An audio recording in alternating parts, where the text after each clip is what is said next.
Para este simple circuito voy a reciclar estos diodos LED blancos que tenía guardado.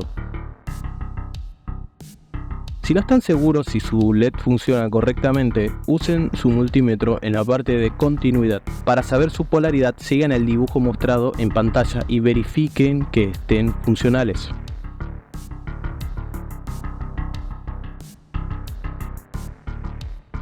Perfecto. Ahora solo toca seguir el siguiente diagrama y listo, tendrían su circuito LED. Quiero aclarar algo, en este proyecto solo usé 12 LEDs para no complicarme tanto, pero cuenten que pueden agregarle más diodos si quieren, siempre respetando cuánto consume cada línea de diodos, que en este caso sería 20 mA. Recuerda que en un circuito en serie todos los componentes comparten la misma corriente eléctrica, pero distinto voltaje, y en un circuito en paralelo al revés. Este circuito en total consume 20 por 4 igual a 80 mA, que sería lo mismo que 0,08 amperes. En mi caso, la fuente que uso tiene 1,5 amperes. Eso significa que puedo agregarle más diodos en paralelos.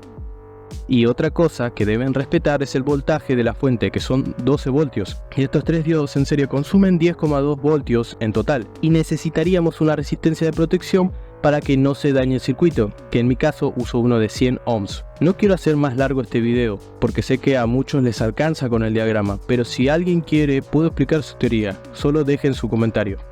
Y no se olviden de poner me gusta y de suscribirse, si les gusta este tipo de contenido.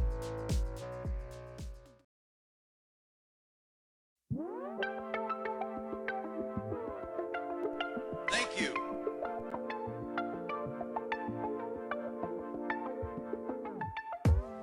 Come back anytime.